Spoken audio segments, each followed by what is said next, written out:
بله جارێکدن دەما خۆش ببینەرێن هێژە ما گوت پشتی ناوبەرێکێکن ئەمێ جارێکدن لە پێشیا وەبن و ئەمێ vê جارێژیم هەم ێریشا لەسەر ناڤندا پێشمەرگیان لە باشووری کوردستانی کو دەنجامێدا 6 پێشمەرگە شەهید و 3 jî birîndar bûyîn û hem jî têkildarê bandora ev şerê ku 25 rojan li ser herêmê dewam dike li rojhilata navîn jî berbelav bûye em ê biriya mêvaniyên xwe yên hêja bûye bînerên hêjara par vebikin lê ew hemû jî piştî vê navberê.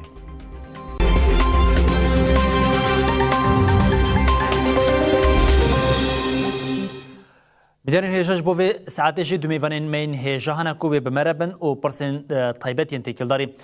rewşa herêmê rewşa li rojhilata navîn û rewşa li rojhilatê Kurdistanê me ji mêvanên xwe yên hêja bikin. Mêvana me ya yekemîn jî Niyaz Abdullah hevala me ya rojnimavan li Parîsê be me re amade ye. Heval Niyaz ya yekem cejna te Newrozê pîroz be û şeva te jî xweş be. زۆر سپاس دژین نەورۆز لە ئێوە هەموو خەڵکی کوردستان پیرۆز بێت. gelek spas û her wiha heval Cemal Hacî hevalê me rojnimavan li Kolanê bi me re amade ye. Heval Cemal cejna te jî ya Newrozê pîroz be û şeva te jî xweş be. ئێوارێ وەش باش و نۆرۆز لە هەموو گەلی ئێمە لە هەر چوار پارچەی کوردستان پیرۆز دەکەم هەروەها میوانی ئازیزی ئێوەش. Belê carekî jî hem cejnawe û hem jî cejna tevahiya gelê Kurd ya netewaya gelê Kurd pîroz be û ez hema ji gel hevala Niyaz dest pê bikim ji ber ku hem têkildarê başûrê Kurdistanê hem xwedê agahiyê û ji bo vê yekê jî em dixwazin hinek agahiyan jê werbigirin. Heval Niyaz ev demek êriş li ser xaga başûrê Kurdistanê pêktin ku heta li gorî amarên ku heyîn tê gotin hema ji destpêka êrişê ve nêzî bêtirî 300 carî nêzî 400 carî êrişî xaka herêma Kurdistanê hatiye kirin û herî dawiyê 6 pêşmerge şehîd û 3 jî birîndar bûne. Niha peyama ku sereke hem herêma başûrê Kurdistanê ji vê yekê bigire hem ji gelê Kurd ji vê yekê bigire li gorî te çi ye? سلااو ڕێز بۆ ئێوە هەڵبەت ئەم شەڕیکە لە دووی مانگی 28 مانگی ڕابردۆ دەستی پێ کردووە ماوەیەکی زۆر زیاتر دەخایانێ بەراورد بۆی کە سەرەتا کۆمەڵێک خوێندنەوەی جیاوازی بۆ دەکرایە خود دەکرێ بڵێن هێشتا بنەچەکانی کۆتایی ئەم شەڕە دیار نییە وا پێ دەچێت کە ئەم شەڕە لەگەڵ هەر ڕۆژێک کە بەدوای خۆیدا درێژە دەکێشێ کۆمەڵێک ناکۆکی نوێ لەگەڵ خۆیدا سەر هەڵبدایەکێک لەو ناکۆکی و مەترسیانە ئەوەیە کە هەرێمی کوردستان و بەردومانەکانی کۆماری ئیسلامی ئێران بە شێوەیەکی چەقتر بۆ سەر هەرێمی کوردستان قوڵ بۆتەوە بە تایبەتتر لە ماوەی ڕابردوودا ئەم هێرشانە زیاتر لەلایەن هێزە وەکیلەکانی ئێران لە ناو عێراق و ئەنجام دەدرا بەڵام کاتێک کە ئێران خۆی ڕاستەوخۆ ئەم جۆرە لە هێرش بۆ سەر هێزەکانی پێشمەرگە دەکات ئەمە واتای گەیاندنی پەیامێکی قوڵترە وەکو هەڕەشە بۆ سەر هێزەکانی پێشمەرگەوە هەرێمی کوردستان بە دنیایی ئەم هێرشانی تا ئێستا کۆماری ئیسلامی کردوێتێ سەر هەرێمی کوردستان کۆمەڵێک ئامانجی هەیە کۆمەڵێک مەرامی هەیە هەڵبەت لە ماوەی ڕابردووشدا کۆماری ئیسلامی ئێران ئەمەوێ ئەوە بڵێم کە کۆمەڵێک مەرجی هەبووە بەردەوام لەسەر هەرێمی کوردستان کۆمەڵێک داخوازی هەبووە یەکێک لەو مەرجانەی ئەوە بۆ کە هەموو هێزەکانی ڕۆژهەڵات پارتە سیاسەکانی ڕۆژهەڵات بە تەواوی پەرتەوازە بکرێن و دوور بخرێنەوە لە هەرێمی کوردستان و لە ماوەی ڕابردووشدا کاتێک کە ڕێککەوتن لەگەڵ حکوومەتی عێراقی بە ئەنجام گێنرا بۆ تەنانەت کەمپ و پەناگەکانی ئەوانیش بە تەواوی هەڵبۆشێتەوە و لەناو ببرێت و لە هەر شوێنێکدا کۆماری ئیسلامی بیاوێت چیرۆریان بکات یاخود لە ناویان بەرێت و بۆ ئەمەش بەجددی داوای دەکرد کە وەزارەتی ناوخۆی حکوومەتی هەرێمی کوردستان و لایەنەکان لە پارتە سیاسەکان هاوکاری بکەن خاڵێکی تر دەمەوێت ئەوە بڵێم کە کۆماری ئیسلامی ئێران لە میدیاکانی باشووری کوردستان و هەرێمی کوردستان زۆر تووڕەیە بەهۆی ئەو شێوەی ڕووماڵکردنی کە تا ئێستا هەیە چونکە ئێران دەخوازێ شێوازی ڕووماڵکردنەکان هەر هەمووی بە جۆرێک بێت کە لە بەرژەوەندی ئەو بێ و تا ئێستا میدیا لە هەرێمی کوردستان بە جۆرێک لەگەڵەوەی کە ڕاستیەکان دەگوازێتەوە بەڵام دش بە بردومانەکانە بۆ سەر هەرێمی کوردستان هاوکات هاوسۆزە لەگەڵ ڕۆژهەڵاتی کوردستان و هاوسۆزە لەگەڵ هێز و لایەنە سیاسەکان و کۆماری ئیسلامی ئەمەی ناوێ جگەلەوە دەیەوێت هەڕەشە بکات لە هەرێمی کوردستان بەوەی کە ئەوەی کە هەرێمی کوردستان لە ئاسی پەیوەندی دیبلۆماسیەکانی و ناوەندێنەوە دەوڵەتەکان کاتێکە لە هەرێمی کوردستان هەن هەرێمی کوردستان بە جۆرێک بکوێتە ژێر ڕکێفی ئێران بە تایبەت لە دۆخێکدا ئەگەر بێت و هێزی پیادە بهێنرێتە ناو ئێران و ناوچەکانی دیکە هەڵبەت گفتوگۆکردن لەسەر ئەو گریمانانە و ئەوەی کە هێزەکانی ڕۆژهەڵاتی کوردستان بچنە ناو ڕۆژهەڵاتی کوردستان و لە ڕێگەی هەرێمی کوردستان و هەموو ئەمانە ئەو بژاردانن کە کۆماری ئیسلامی ئێران بە وردی هەژماری کردووە و کاتێک کە ناوەندەکانی پێشمەرگە دەپێکێت بەوەی کە گوایە هێزی هاوپەیمانان یاخود هێزەکانی ئیسرائیل و ئەمریکا لێ ئەمە هیچ جۆرە پاساوێک نییە کە دروست بێ بەوەی بەهۆیەوە کۆماری ئیسلامی ئێران ئەم هێرشانە بکە بۆی ئەم هێرشانە بە تەواوی شیاوی سەرکۆنەکردن و دەوڵەتی عێراق لەمەدا بە تەواوی بەرپرسیارە ئێستا دەوڵەتێکی دیکە لە ناو دەوڵەتی عێراق بەڕێوە دەچێت کە دەوڵەتی میلیشیاییە دەوڵەتی ئێرانە لە ناو عێراقدا بۆی ئەوەی کە محەممەد شیع سوودانی لە نووسنگەکەی وەکو ناڕەزایی و سەرکۆنەکردنی ئەو هێرشە بۆ سەر هێزەکانی پێشمەرگە دەرێبڕی دەکرێت بڵێن هێشتا لاوازە و ئەم هێرشەی ئەمڕۆ بۆ سەر هێزەکانی پێشمەرگە دەکرێت بڵێن پێکردنی گڵۆپی سەوزی زیاترە بۆ هێزە میلیشیاکانی عێراق کە سەر بە کۆماری ئیسلامی ئێران تا هێرشی زیاتر بکەنە سەر هەرێمی کوردستان. بله هەواڵ جەمال ئەس vêcarî em wisa ji te pirs bikim heval niyaz bi taybetî di çarçoveya aliyê Başûrê Kurdistanê û Iraqê de li bûyerê nêrî li gorî te İran ji bo çi êrişeke bevî awayî li ser xaka Başûrê Kurdistanê û bi taybetî jî li ser navendên pêşmergeyan yên ku diyarkerin ku ji roja destpêkê heta niha her tim dibêjin ku bi tu awayî ew bi vê şerê re nake anguan bişin te hewdaneke weyan êrişa li hemberî Îranê tuneye her tim aliyekê xwe ji parastinê de tenê misogerî û peyamên bi vê yekê de li gorî te Îranê ji bo çi rast rast vê carê pêşmergeyên Kurdistanê kir armanca êrişên xwe لە سەرەتای شەڕەکانەوە هەتا ئەمڕۆ 8 پێشمەرگەی ڕۆژهەڵاتی کوردستان کراونەتە ئامانج و 6 پێشمەرگەی لە باشووری کوردستان لێرەوە جێخۆیەتی کە سەرخۆشی لە ماڵباتی سەربەرزی شەهیدان بکەم هەم لە ڕۆژهەڵاتی کوردستان و هەم لە باشووری کوردستان و پێروزبایان لێ بکەم بۆ بەخشینی ڕۆڵەکان بە خاکی نیشتیمان. چەند مژار هەیە لێرەدا یعنی ئەومان بابیر نەچێ ئێمە چە لە بواری دیپلۆماسیدا چە لە بواری ژئۆپۆلیتیکدا کە هەرێمی کوردستان هەیەی لەگەڵ ئێران و ڕۆژهەڵاتی کوردستاندا بەس ئێمە یەک نەتەوەین یەک گەلین یعنی تۆ چەندێ بتەوێت کە ئەو نێوەندگیریە بگێڕی بەڵام دیسانەوە تۆ ئەدزانی کە حکوومەتی داگیرکەری ئێران حکوومەتێکە کە ڕۆڵەکانی تۆ لە ڕۆژهەڵاتی کوردستان ئێعدام دەکات کۆنیان دەکات دەیان کوژێ لەبەر ئەوە تۆ میدیاکاربی سیاسی کاربی لە هەر ئاستێکابیت خوازیاری ئەوەی کە ئەو حکوومەتە بڕوخێت و گەلەکە لە ڕۆژهەڵاتی کوردستان ئازاد بێ ئەمە کاردانەوەی دەبێ هەروەها کە بە ڕێزنیازیش ئاماژێ پێکرد ئەمە کاردانەوەی دەبێت لە میدیاکانتا لە سیاسی کارەکانتا لە ڕەوابەتە دیپلۆماسیەکاندا کاردانەوەی دەبێت و ئەمە حکوومەتی داگیرکەری ئێران ئەمە باش دەزانێت ئیمڕۆ لە لێکدوانێکتا کە دکتۆر فواد معسووم ئاماژێ پێکرد ئەڵێ چەند مانگێک پێش شەڕەکە من سەردانی ئێرانم کردووە سەردانی لاریجانیم کردووە لەوێ باس لە مژارەکان کراوە کە ئەوان خۆیان ئامادەکرۆ بۆ شەڕێک ئەڵێ تەنانەت پێشم وتومە هیوادارم ئەم شەڕەکە ئێوە بە تەمای گەورەکردنیان هیوادارم ئێمە نەگرێتەوە و زارەکی وعدێکیشی داوە کە ئەو شتە نەبێ بەڵام کورد هەمیشە گۆشتی قوربانی سێرکراوە و هەمیشە لە پێشی قەتڵە عامەکانەوە بووە و یەک مەسەلەی تریش ئەوە ڕاستیە کە باشووری کوردستان جێگەی پارتە سیاسەکانی ڕۆژهەڵاتی کوردستان بوون و ئەمە هەرچەند لەلایەن حکوومەتی فێدراڵی عێراقەوە لەلایەن حکوومەتی هەرێمی کوردستانەوە هەموو زۆر جاران فشاریان بواردن زەختیان بۆ کردوون تەنانەت دوورکاکانیان لێ وەرگرتن و سیلاحی قورسیان لێ وەرگرتوون بەڵام سەرڕای ئەوەش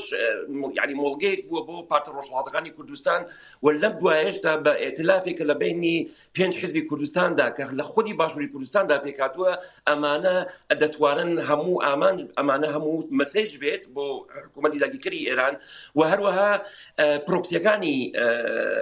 ئێرانن کە یەکێک لەو پرۆکسانە کە حەشد الشعبیە و بوونی هەیە لە عێراقا و کە میوانی بەرنامەش ئاماژێ بۆی کرد کە دەسەڵاتێکە لە ناو دەسەڵاتی حکوومەتی عێراقدا ئەمانە وەکو ئەوەی کە چۆنەڵی وەکو ڕەقیبێکی سیاسی لە ناو خاکی عێراقدا بەو جۆرەش سەیری کوردستان دەکەن و بێگومانیش نە عەرەب و نە تورک و نە کورد چاویان بەرایی نایەت بە هەر لایەنی کوردستان کە سەربەخۆیەکی هەبێ کە پێگەیەکی سیاسی هەبێ بۆیە ئەمە یەکێتر لە ئامانجەکانیانە کە ئەیکەن و گەورەکردنەوەی ئەم شەڕە لەلایەن ئێرانەوە لە هەر کوێکی بێت ڕاکێشانی عەتفی بەرامبەرە کە وەکو شیعەکان بێت لە هەر نقطەیەکە بتوانێت ئەمانە سەرنجیان ڕاکێشێک کە بتوانێت پشتیوانی بکەن لە ئایندەی شەڕەکەدا. بله هەواڵ نیاز لە گۆری حکومەتە هەرێما باشووری کوردستانê çi tedbirên lezgîn divê werbigire ji bo ku careke din êrişeke bi vî awayî li ser herêma Kurdistanê pêk neyê؟ لە ڕاستیدا بۆ ئەم هێرشانی کە دەکرێت لەلایەن ڕژێمی ئێرانەوە تا ئێستا تەواوی ئەو وڵاتانی کە هێرشیان دەکرێتە سەر جگە لە ئیسرائیل هیچ وڵاتێک بەرپەرچی هێرشەکانی کۆماری ئیسلامی ئێرانی نەداوەتەوە تا هەرێمی کوردستان بتوانێت وەڵامی بداتەوە بۆ نمونە قەتەر ئیمارات هەموو ئەو وڵاتانە تا ئێستا هیچێکێکیان بەرپەرچی هێرشەکانیان نەداوەتەوە لە کاتێکە لە دەرەنجامی ئەو شەڕەدا ئەوان زیانێکی زۆر گەورە بەر ئابووریان کەوتووە بەر ژێرخانی ئابووریان کەوتووە بەر سەلامەتی و باری ئاسایشی ژیانی کۆمەڵایەتیان کەوتووە لەناو هەموو ئەم شەڕەدا هیچ لایەنێک نەکەوتۆتە بەرپرسدانەوە حکومەتی هەرێمی کوردستان تا ئێستا لە دۆخی بەرگریدایە و لەگەڵ هێز و لایەنە سیاسیەکانی تر هەموو هەوڵێکیان بەپێی ئەوەی کە کردویانەکە هەنگاوێکی گرنگە لەم خاڵەدا کە نایەنێتەوە بگرن لەم شەڕەدا چونکە ئەوان زۆر تێدەکەن کە سەدان کیلۆمەتر دراوسێتیان لەگەڵ ئێران هەیە لەڕووی جوگرافیەوە و ئێران خاوەن کاریگەریەکی زۆرە لەسەر هەرێمی کوردستان لە دۆخێکدا ئەگەر بێتە سەرچاوی هەڕەشە و مەترسی بۆ سەر کوردستان بۆیە ئەمان تا ئێستا لە قۆناغی بەرگریدا ماونەتەوە بەڵام ئەوەی کە هەرێمی کوردستان زۆر فشار دەکاتە سەر حکومەتی عێراق بۆ ئەوەی کە حکومەتی عێراق ئەم هێزانە بوەستێنی و لە زۆر شوێندا جۆرێک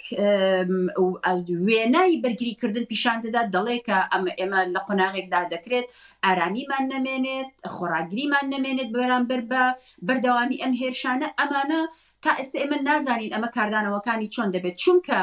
ئەو هێزانی کە لە ناو عێراقیشەوە لە میلیشیاکانی حەشدی شەعبی کە هێرش دەکەنە سەر هەرێمی کوردستان ناوچەکانیان بە بەردەوامی دەگۆڕێ و خاڵێکی تر هەرێمی کوردستان ئەوەی کە جیاوازە لە وڵاتە عەرەبیەکانی دیکە ئەوەیە کە بەرپەرزدانەوەی موشک تێکدا زۆر لاوازە ئێستا ئەوەی کە بەرپەرزدانەوەی موشک هەبێت لە هەرێمی کوردستان بە تایبەت لە هەولێر بەهێزە بۆ لە سلێمانی بەهێز نییە لە ناوچەکانی دیکە بەهێز نین و ئەگەر بۆ نمونە بەهاتایە و تەواوی ئەو موشەکانی ئاراسی هەولێر بکرایە ئەگەر بەرپەرزدانەوە دژە موشک نەبووە هەولێر ئێستا وێران ببوو بۆ نمونە بۆیە گرنگە هەرێمی کوردستان داوای بنیادی بەرگری ئاسمانی لە هاوپەیمانان بکات و لە نایەنەکان بکات و ئەمە ببێتە ڕێگەیەک بۆ پاراستنی هەرێمی کوردستان بەتایبەت ئەو ناوچە هەستیارانی کە پەیوەستیان بە فڕۆکەخانەکان یان ناوچەکانی بەرهەمهێنانی نەوت و سەرچاوەکانی وزەوە هەیە بۆیە هەرێمی کوردستان تا ئێستا بۆشایەکی گەورەی ئەمنی هەیە و هەرێمی کوردستان خاوەن هەمان ئاستی سەربازی و توانای سەربازی کۆماری ئیسلامی ئێران نیت تەنانەت بەداخەوە هاوتای توانە سەربازیەکانی حەشدی شەعبیش نییە چونکە حەشدی شەعبی ئێستا یەکەیەکە لە ناو دەستەی حەشدی شەعبی کە ئەو دەستەیەش بە تەواوی چەک و جبەخانەکانی دەوڵەتی عێراقی لەبەردەستدایە و ئێمە بینیمان لە 16 ئۆکتۆبەر خۆ هەموو ئەو جبەخانانە کە لەلایەن حەشدی شەعبی و سوپای عێراقەوە بەکارهێنران لەلایەن حەشدی شەعبیەوە خاوەندارەتی دەکران بۆی هاوتاییەک نییە لەم شەڕە و ئەوەی کە هەرێمی کوردستان چۆن خۆی دەبوێرێت لەم شەڕە خۆی چۆن دەپارێزێت لە ئێستادا زمانی دیبلۆماسی زیاتر ڕۆڵ دەبینێ و تێوەگلانی کورد لەم شەڕە بەم جۆرێکە هەیە لە هەرێمی کوردستان بەڕاستی بە زیانێکی زۆر مەترسیدار دەکەوێتەوە. بله هەواڵ نیاز يعني تشتاكم من دەستپێکی دخواست شتا پرس بکەم دەوێت چارچوبێدا دالی دیپلۆماسیەدا یعنی دەماوکەم تەماشای دیرۆکە باشووری کوردستانی دەکەن ژ لەگەڵ ئیرانێ ئالیە دیپلۆماسیەدا تێکلیەکی خۆیان خورد هەبوو دەوێت چارچوبێدا مگوتنها ئەو دەریە دیپلۆماسیا دنابەرە هەولێر و تاڕانێدا بەگشتی هاتیە گرتن يعني دەوێت هەرێما کوردستانی دالیە دیپلۆماسیەدا هێویا خۆش جیرانی قوت بکە ئەمە تا ئێستا هەرێمی کوردستان نە لەگەڵ ئێران ئەوەی کە ڕوونن نە لەگەڵ ئێران پەیوەندەکانی بڕیوە کۆتایی پێهێناوە نە لەگەڵ ئەمریکا و وڵاتانی ڕۆژئاوا و ناوچەکە هەرێمی کوردستان تا ئێستا ویستوێتی وەکو لایەنێکی میانڕەو بمێنێتەوە بەپێی ئەوەی کە دەردەکەوێت و لە کاتێکە پرسەی خامنەیی بوو ئەوە ئەم هێزە سیاسیانە بەشێکیان هەمویان نوێنەریان نارد چون سەردانی کونسڵخانەیان کرد لە نزیکەوە سەرخۆشییان کرد بۆ مردنی خامنەیی بۆ ئەوەی ئەوان جۆرێک لە نیازپاکی پیشان بدەن لەسەر ئاستی فەرمی لە هەرێمی کوردستان بۆ تێوەنەگلانیان لەم شەڕەدا بەڵام پرسیارەکە ئەوەیە هەرێمی کوردستان تا چه ئاستێک دەتوانێت تێوەنەگلێ لەم شەڕەدا بە تایبەت کە هەرێمی کوردستان بە جۆرێک فشاری ئەمریکاشی لەسەرەیەنی حتا پەیوەندەکانی دۆناڵد ترامپ ڕاستە بەشێکی پەیوەندی و دیبلۆماسیە بەڵام لە هەندێک شوێندا دەکرێت بە فشاریش تەماشا بکرێت بەڵام بە تایبەت لەو شوێنەدا کە داوا لە هێزی پێشمەرگە کرابێت بۆ ئەوەی لە ئەگەرێکدا ئەگەر هێرش بکرێتە سەر کۆماری ئیسلامی ئێران هێزی پێشمەرگە بەشدار بێت بۆ ئەم خاڵە ئەمە جۆرێکە لە فشار لەسەر هەرێمی کوردستان ئایا هەرێمی کوردستان لە ئەگەری تێوەگلانی بەرگەی شەڕێکی وا دەگرێت هەموو ئەم گریمانانە تا ئێستا شایانی گفتوگۆ لەسەرکردنن بۆیە دەکرێت ئەم جۆرە پەیوەندیانش بێتە ئاستێکی هاندەری زیاتر لەلایەن کۆماری ئیسلامی ئێران بۆ فشارکردنی زیاتر و ئەم جۆرە لە ئاستی پەیوەندی تا ئێستا هەرێمی کوردستان وەکوی کەوتم ئەوەیە کە خۆی میانڕە و پیشانداوە لەو نێوانەدا و بەڕوونی وتوانە ئێمە هەرگیز بەشێک نین لەم شەڕ و ململانەیانەوە نامانەوێ ببین بەڵام کۆماری ئیسلامی ئێران گوێ لەوە ناگرێت زۆر بەڕوونی دەزانێت کە هێزەکانی ڕۆژهەڵاتی کوردستان سەرجەمیان لە ناو هەرێمی کوردستاندان بۆیە بەردەوام بۆمبارانی ئەو ناوچانە دەکات لە نەخۆشخانەیانەوە لە خوێندنگایانەوە لە تەواوی ناوچەکانەوە دەمەوێت بڵێم ئێستا حاڵی حاضر بە جۆرێک ژیانی خوێندن لە کوردستان وەستاوە لە هەرێمی کوردستان و بەشێکی ئەو بۆنە و ئاهەنگ و وردەکاریانی کە لە ساڵانی ڕابردوو دەکرا هەر هەمووی بە شێوەیەکی بەرتەسک ئەنجام دراوە لەم ساڵدا لە هەرێمی کوردستان بۆیە دەکرێت بڵێن کاریگەری هەیە لەسەر کۆمەڵێک لایەن کە پەیوەندی بە ژیانی خەڵکەوە هەیە بەڵام کۆماری ئیسلامی ئێران ئەوەی کە تا چەند بەردەوام دەبێت ئەمە پەیوەندی بە ئەگەرەکانی داهاتووی دانوستانی ئەمریکا و ئیسرائیلەوە هەیە لەگەڵ ئێران جائیتر ئەم دانوستانش ئەگەری ئەوەی هەیە کە ئەنجام بدرێیان نەدرێت چ وڵاتێک پاکستان یا هەر ناوچەیەکی تر یا هەر وڵاتێکی تر هەڵ دەبژێردرێت تا ئێستا دیار نییە چونکە لەم جەنگەدا ئێران و ئەمریکا و ئیسرائیل دایانەوە کولانی براوە دەرکەون و کوردیش هێشتا بە تەواوی ڕوون نییە کە ئایا چۆن داهاتووی خۆی لەناو ئەم شەڕە ئاراستە دەکات. بله هەواڵ جەماڵتەوەیەکی چاوا دەبینی بە تایبەتی پشتی 25 ڕۆژان ئەگەر کوان بژین ئیرانی ئێرشێکە بڤی ئەوەیە ڕاستە دی لەسەر خاکە باشووری کوردستانی پێک ئانی گەلۆ ئیران دخوازە باشووری کوردستانی دەرباز ناوە شەر بکە لە گۆری نێریناتە بەڕێز سەردار دەزانی پرسیاری دیپلۆماسی باشووری کوردستانت کرد ئەگەر مرۆڤ ڕاست یعنی لەسەر ئەو مژارە ڕاوەستە بکە دیپلۆماسی باشووری کوردستان دیپلۆماسیکی ناتەندروستە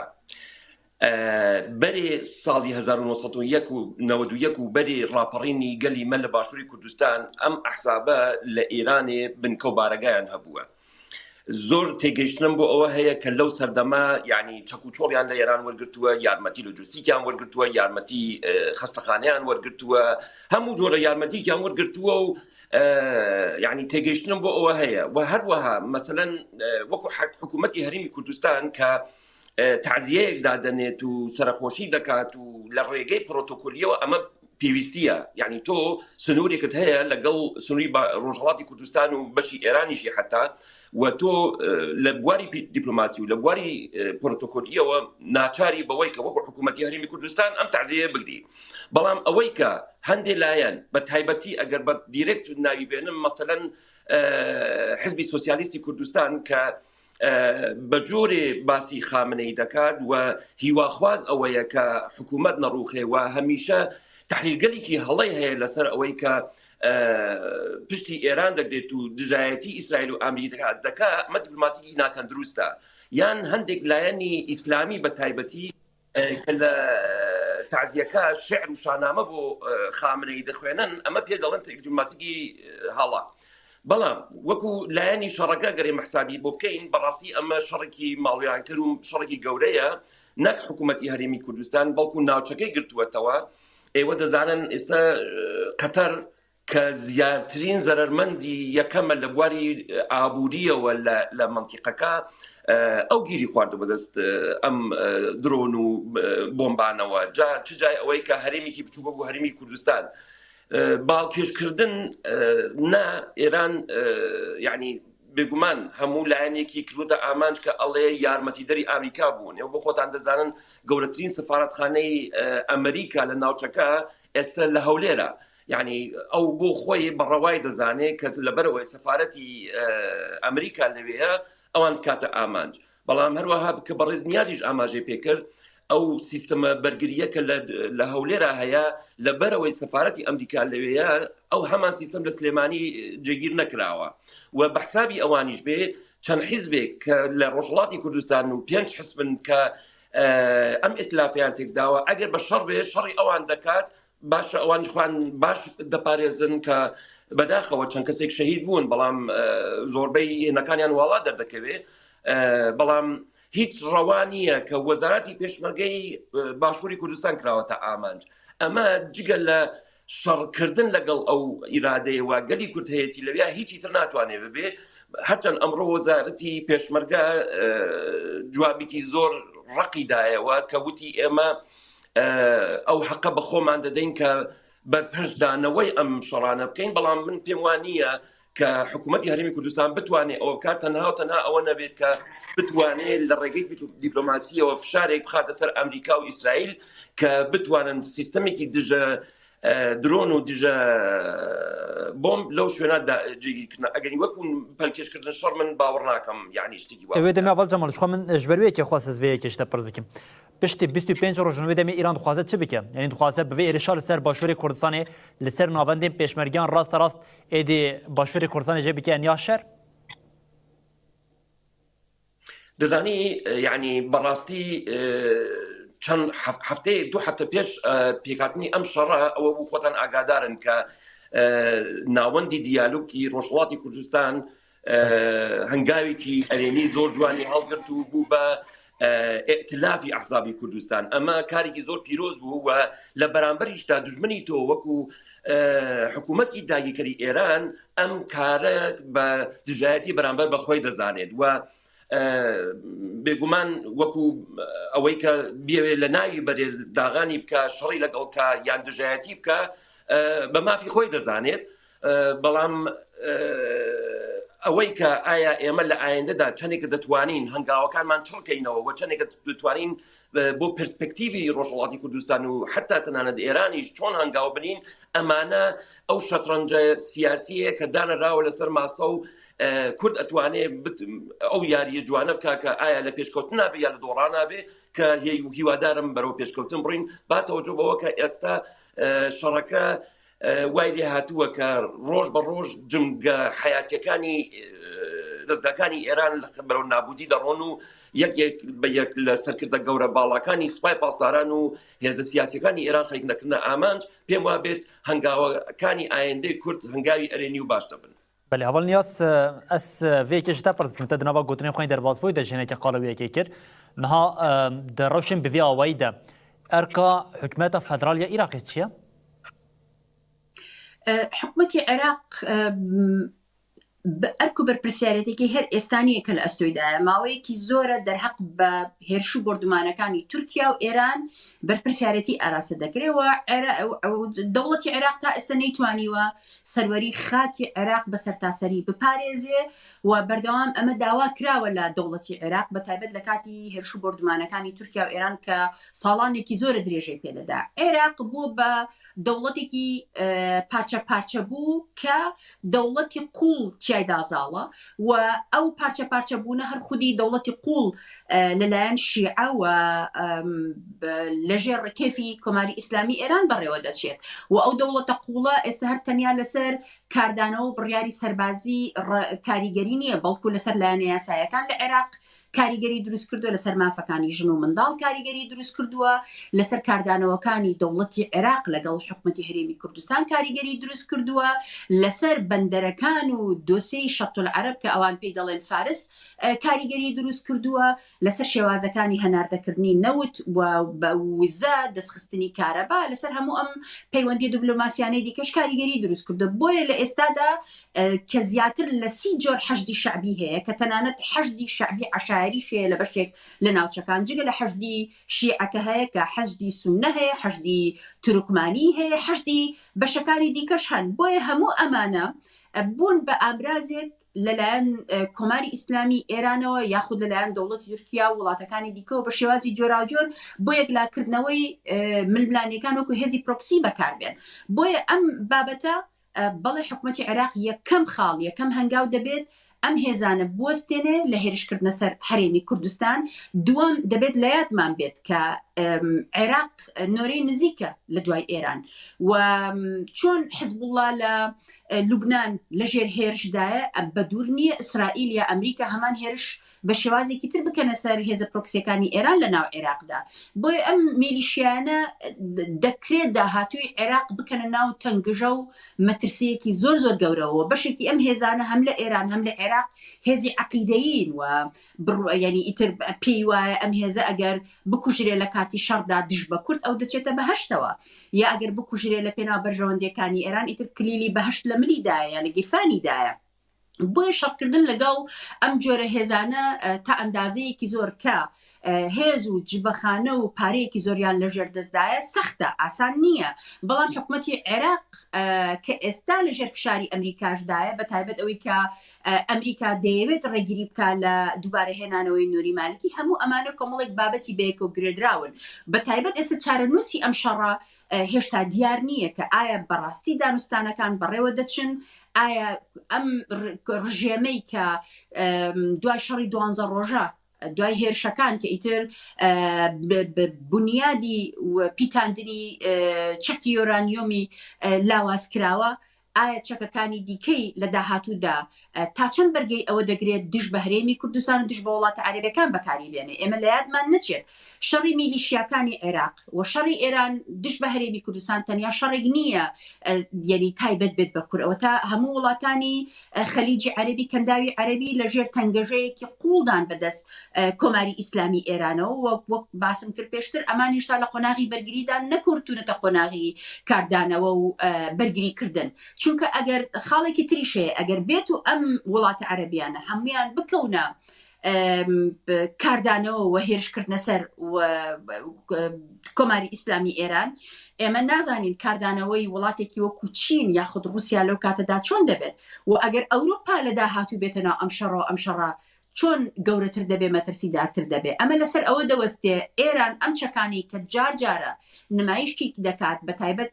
چەکە کیشوەر بڕەکانی ئەوەی کە دەڵێت خاوەنی ئەم جۆرە چەکەیە، ئەمە دەیسەلمێنێتەوە بۆ وڵاتانی ناوچەکە، بۆ ئیسرائیل و بۆ ئەوروپا و بۆ ئەمریکاش کە و بۆ وڵاتە عەرەبیەکانیش کە کۆماری ئیسلامی ئێران بەڕاستی هەڕەشەیە، بەڕاستی مەترسیە لەسەر تەواوی ناوچەکە و مەترسیە لەسەر گەلانی خودی ئێرانیش. یعنی لە یادمان نەچێت هەر سەرەتای ئەم ساڵ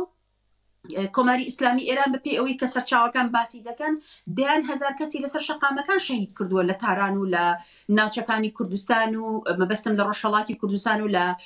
شار و شوێنەکانی دیکە. بۆیە ئەم مەترسیە دیار نییە لە چ خاڵێکدا دەوەستێت. بە تایبەت 47 ساڵە کۆماری ئیسلامی ئێران داهاتی خەڵکی ئێران لە بودجەی گشتی کۆ دەکاتەوە، خۆی ئامادە دەکات بۆ ڕۆژێکی وەک ئێستا، هەروەکۆی سەدام حسێن دەیزانی ڕۆژێک دێ کۆتایی پێدێ و ئەشبال سەدامی هێزی ئەشبال سەدامی یعنی هەرزەکارە یاخود مناڵە سەدامیەکانی دروست کرد کە تا ئامادەیان بکە بۆ شەڕێکی عەقیدەیی ئیسلامی و پاشان نەتەوەی عەرەبی بۆ بەرگریکردن لە ڕژێمی عێراقی یاخود باسی. بۆیە ئێستاش ئەوەی کە سێنتکۆم خۆی پێشتر ڕایگەیاندووە تا ئێستا زیاتر لە 9000 ئامانجی لە ئێناو ئێراندا پێکاوە و باس لە 140 بۆ 150 کەشتی دەکات کە لە ناوی بردووە و تا ئێستا ئەبراهام لینکۆلن لە 28 مانگۆ کە شەڕەکانی دەست پێ کردووە دژ بە ڕژێمی ئێران تا ئێستا لە جموجۆڵەکان بەردەوامە، لە کاتێکدا باز لە دانوستان دەکات، لە کاتێکی تریشدا باس لە هێنانی هێزی زەمینی دەکات. بۆیە لە ناو ئەم هەموو یاریەدا نەتێگەیشتن لە دۆناڵد ترامپ ئاسانە، نەتێگەیشتن لە ئیسرائیل ئاسانە، نەتێگەیشتن لە خودی ئێران ئاسانە، چونکە هەموو هێزەکان دەیانەوێت براوە بن. بەڵام تەنیا خاڵێک کە زۆر گرنگە لێرەدا بیڵێم، ئەگەر وەکو گریمانەیە کە ئێستا بازە چەندین سیناریۆ دەکرێت، ئەگەر بێت و بۆ 5 ڕۆژ، ئەگەر بێت و بۆ مانگێک، ئەگەر بێت و بە 20 ڕۆژ ئەم شەڕە ڕابگیرێت لە بەردەم کۆماری ئیسلامی ئێراندا، ئایا کێ براوە دەبێت و ئایا کۆماری ئیسلامی ئێران ئەگەر بەم فۆرمەی ئێستاوە دەسەڵاتێکی هەبێت کە بتوانێت داخوازیەکانی ئەمریکا یاخود ئیسرائیل جێبەجێ بکات، مەترسیداری کۆماری ئیسلامی ئێران لە داهاتوودا چەندە زیاتر دەبێت لە ناوچەکەدا ئەمانە هەمووی کۆمەڵێک بابەتن تەنیا پەیوەنددار نین بە خودی ئێرانەوە پەیوەنددارە بە خودی لوبنانەوە پەیوەنددارە بە خودی یەمەنەوە و پەیوەنددارە بە خودی عێراق و تەواوی ئەو ناوچانەی کە هێزە پرۆکسیەکانی ئێرانی لێ بەلێشخوا وەکە باندۆرێکە سەرەکییا وی شەریال سەر ڕۆژهەڵاتە ناوین هەین پاشەڕۆژێ دەژی بە هەبوون ئان نەبوونە کومەرە رژیم اسلامی ایران را و گله گوهرتن و گوهرتن بده چیکریم بمینه بسری خود درده که نمینه ایده پیواژوی که جداتر بخوراتینه جوی که جوال جمال پرز بگیم نوال جمال د روزا 25 دا و که اول نیاز جگوتی گله گوتنین کو ها دانوستاندن دبه دانوستاندن و پیک ورم پیامین به آویتینه داینده اف پیام همه روزانه جالی ایرانی و تینه رد کردن نه دورده امریکا دخوازه به ویه که ایرانی هنه که وسا بجنیا بخنه و خفیه که تمام به دانستاندن دست به که ایدی به شر راوسته آنگوان بجن دراستی دتشته که به وی آوای هیا اگر ایزن بدهی لسر او پرسیاره که لمیوانی برنامه کرد که تشتی که کرد من بلیم شرپنجه اسلامی سیاسی شیعه گەشت بێتە هەر وڵاتێ دەوڵەتێکی لەناو دەوڵەتێکی ترا دروست کردووە لە یەمەنا بۆ شێوەیە بوو لە عێراقا بۆ جۆرە بوو لە سووریا بۆ جۆرە بوو لە لوبنانی شاهر بۆ جۆرە بوو کە هەمیشە دەوڵەتێ لەناو دەوڵەتێکی ترا بوونی هەبووە کە خۆشبەختانە ئەمڕۆ سەفیری ئێران لە بەیروت دەرکرا و هیوادارم سەروەزیرانی عێراق هەمان کار لەگەڵ سیستەمی سیاسی ئێراندا بکات لەسەر دانوستانەکان پرسیارتان کرد ئەوەی میدیا ئێرانیەکان یعنی ئۆپۆزیسیۆنی ئێرانی کە باسی دەکەن تەنانەت یعنی میدیا ئیسرائیلیەکانیش کە ئیمڕۆ من متابعەیانم کرد باس لەوە دەکرێت کە ئەم مۆزوعەکە ترامپ ئیمڕۆ باسی کردووە ئەومان بابیر نەچێت کە دۆناڵد ترامپ چەند مخاتبی جیاجیای هەیە مخاتبێکی ئوروپان مخاتبێکی ناوخۆی ئەمریکایە مخاتبێکی کنگرس و دموکراتەکان مخاطبگیشی کۆماری خوازەکانن یعنی ئەم دەنگۆڕین و قسەگۆڕین و ئەم شێوازە لێدوانانە دەگەڕێتەوە بۆ مخاطبە جیاجیاکانی کە هەر جارە لە شوێنێکا دەردەکەوێت بەڵام ئەم مۆزوعەکە باس کرا لەسەر ئەوەی کە دانوستانێ دەکرێت زیاتر متفق القول زۆربەی میدیاکان باس لەوە دەکەن کە ئەمە پەلەپەلێ بوو کە ترامپ کردوویەتی کە 48 ساعت کاتی دا بە ئێران ئەگەر هورمز نکاتەوە ئەوە هێنەکانە کاتە ئامانج یعنی ناوەندی کارەبای ئێران و ناوەندی ئێنەرژیەکانی ئێران کاتە ئامانج ئەمە وای کرد ئێنەرژی لە دنیادا 120 بەرزەوە بووەوە و ئەگەر بەم جۆرە بەردەوامی بکردایە یعنی هەتا کۆتایی هەفتەکە دەیتوانی 100% ئەنەرژی لە دنیای بەرز بێتەوە بەڵام ڕۆژی جمعە ئێوارە بازاری بورسە دادەخرێ هەتا دووشەمە بەیانی ئەو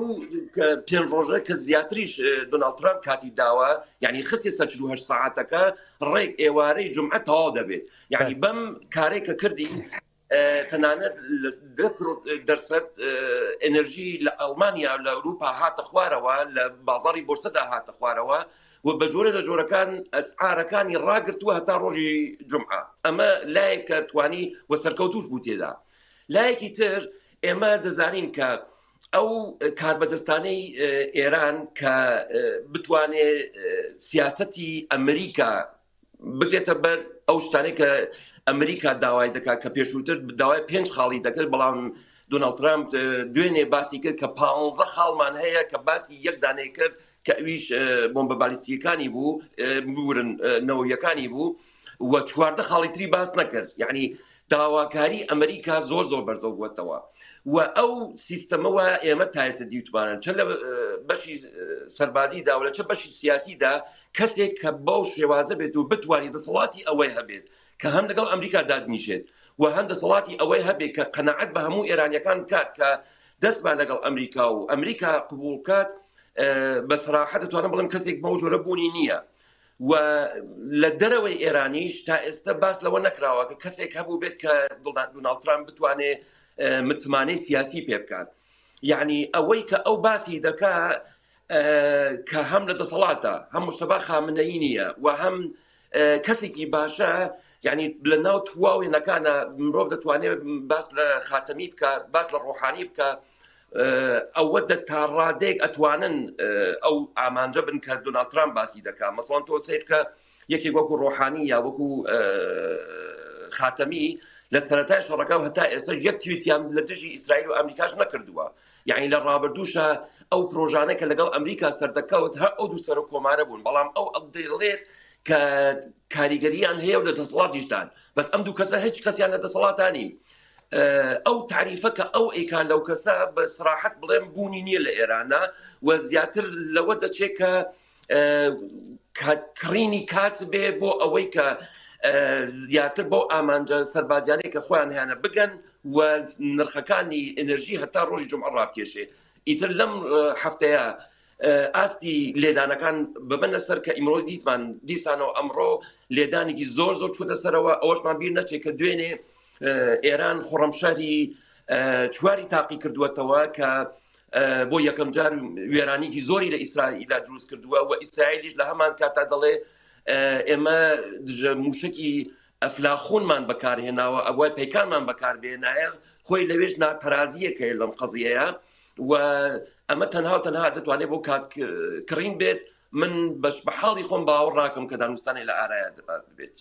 ئەگەر پەیوەندیەک هەبێت لە ناو ئێرانەوە کەسێک داوای کرد بێت کە ئێمە امتیازاتێک دەدەین شڕا بگرین، ئەوە بەحسێکی جودایە، بەڵام ئەو شێوازە کە ئەمریکا دێت و دۆناڵد ترامپ دێت و لەو ئاستا کە بتوانن کاریگەریان هەبێت و ئەوە بێ من باوەڕ ناکەم بوونی هەبێت. بەێ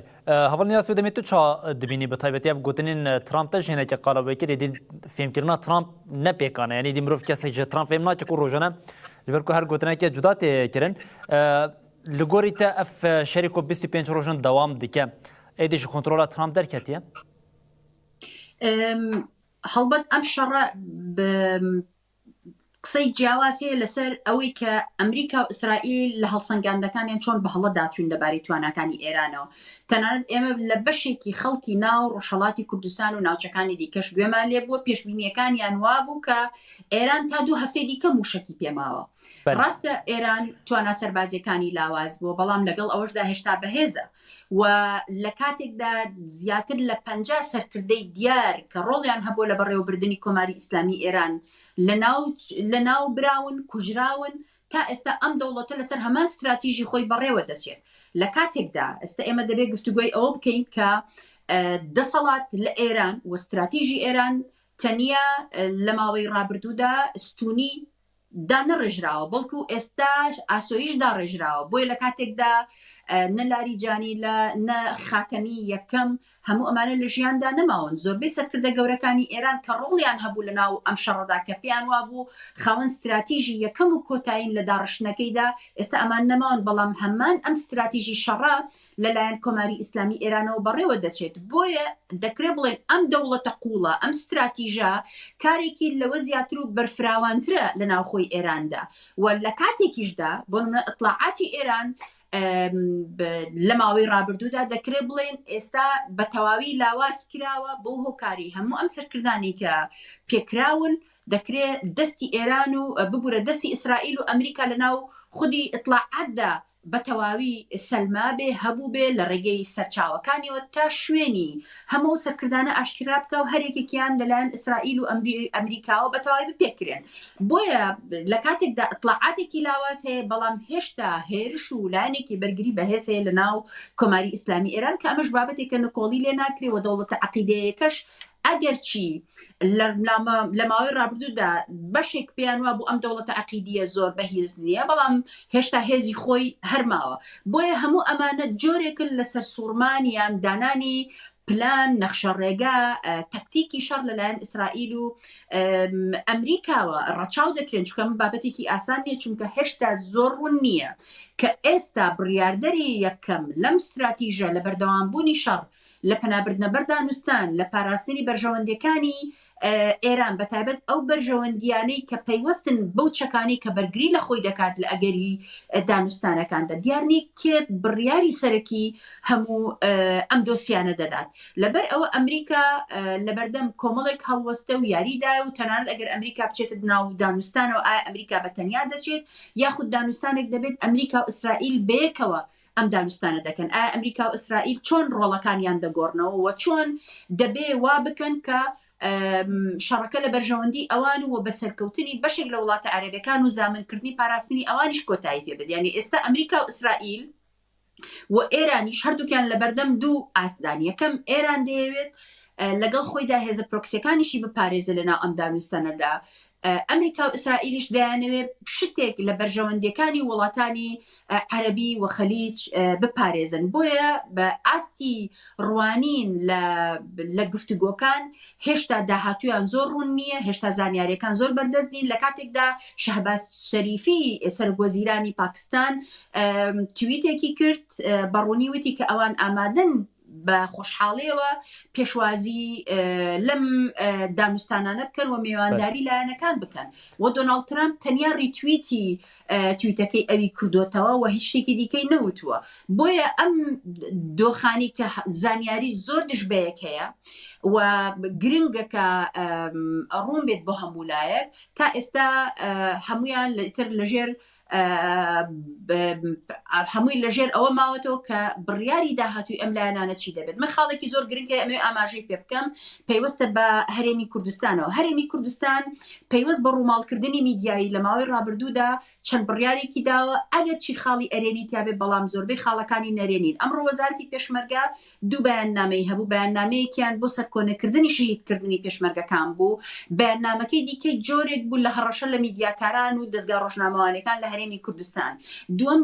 فەرمانگەی میدیا و زانیاری لە هەرێمی کوردستان کاتێک کە بە زمانێکی هەڕەشەوە قسە لەگەڵ دەستگا ڕۆژنامەوانەکان دەکات. ئەیانی ئەمە ئێستا هەرێمی کوردستان دەگەێنێتە ئاستی ئەوەی کە ئێمە بکەوینە قۆناغی تاریکی وەرگرتنی زانیاریەوە، چونکە فەرمانگەی میدیا و زانیاری دەسەڵاتی داخستنی دەستگای ڕۆژنامەوانی نییە. ئەمان تەنانەت یاسای دەستخستنی زانیاریش ئەم جۆرە مەرجانی تێدانی. ئەوان چۆن بەڕێنمایی لە کاتێکی وەهادا کە لە هەرێمی کوردستان باوی عورفی ڕانەگەێنراوە، ئێمە لە قۆناغی جەنگ داین،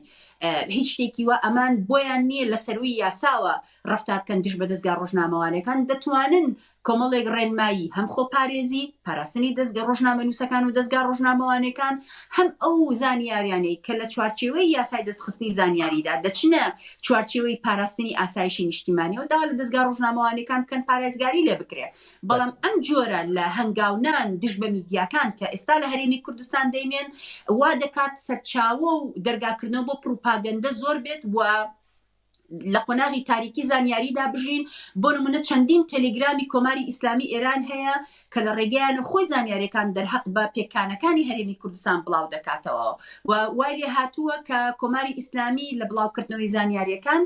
دەرهەق بە هەرێمی کوردستان و هەندێک لەو شوێنانی کە دەیپێکێ پێش خودی حکومەتی هەرێمی کوردستان و دام دەستگاکان دەکەوێت کە ئەمەش وا دەکات دەستگاکانی دیکە سەرچاوەکانی کۆمڕژێمی کۆماری ئیسلامی ئێران بکەنەوە بە سەرچاوە و لە میدیاکانی هەرێمی کوردستاندا بڵاوی بکەنەوە. بۆیە پێویستە فەرمانگەی میدیا و زانیاری بە زووترین کات دەست لەو بڕیارانەی هەڵبگرێ و بە شێوەیەکی دروست بە پشتبەستن بە یاسای دەستخستنی زانیاری